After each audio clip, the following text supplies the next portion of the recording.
In the early 1970s, guitar pedal distortion would go through yet another change thanks to advances in integrated circuit technology. By using operational amplifiers and semiconducting diodes, guitar pedal makers of this decade could introduce guitarists to hard clipping distortion and soft clipping overdrive. In hard clipping, an operational amplifier circuit boosts the input signal as cleanly as possible. That signal is then fed into a pair of diodes connected to ground. The diodes set a sort of hard limit above and below which the output voltage cannot pass.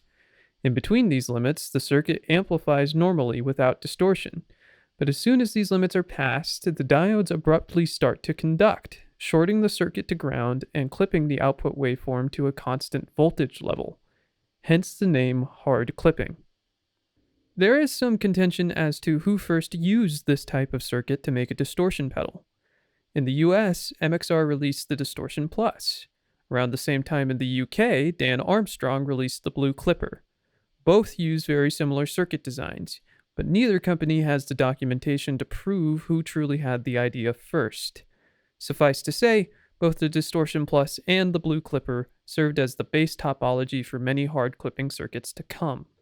To help me demonstrate the sound of hard clipping distortion, I made a clone circuit of one of the most popular hard clipping distortions on the market, the Proco Rat.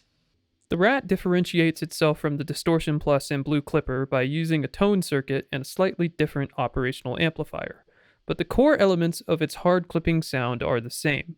The op amp boosts the input signal, and the diodes short the signal to ground when it goes above or below the limits.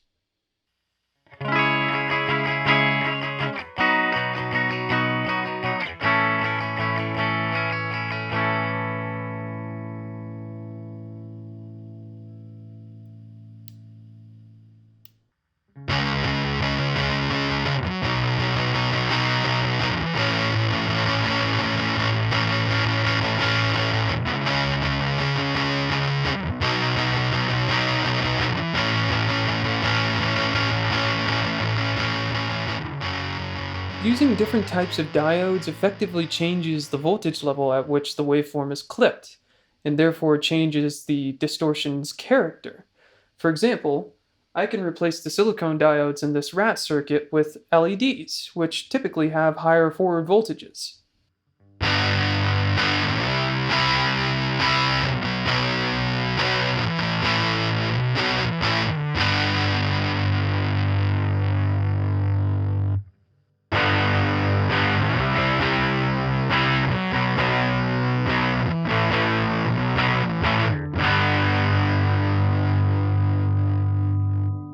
Soft clipping overdrives move these diodes to an entirely different portion of the circuit, achieving a more subtle type of distortion. Operational amplifiers have a gain value determined by a feedback resistor connected from output to input. Without getting too deep into an equation, the higher the value of this feedback resistor, the higher the gain, given no other passive component values are changing. Soft clipping overdrive places diodes in parallel with this feedback resistor. Essentially what this does is set voltage limits where the feedback resistance is equal to 0, resulting in the input and output looking exactly the same above and below these limits. The clipping is less abrupt, and tips of the waveforms maintain some curvature, hence the name soft clipping. One of the very first soft clipping distortion pedals on the market was the Boss OD1, released in 1976. The Ibanez Tube Screamer TS9, which is arguably the most famous overdrive pedal on the market, borrowed heavily from the OD1's design.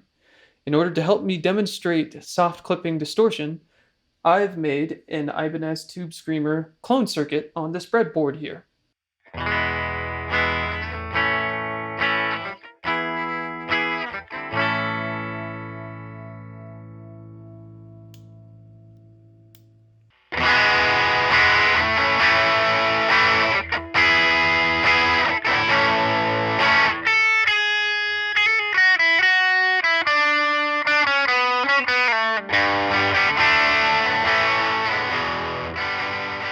Just like with hard clipping circuits, the diodes in a soft clipping circuit can change the character of the distortion.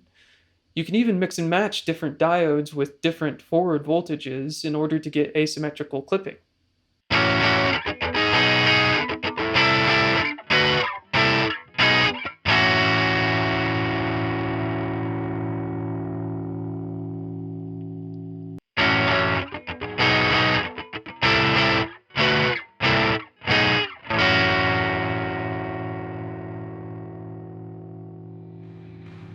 I haven't even scratched the surface with how many ways you can distort an electric guitar's tone.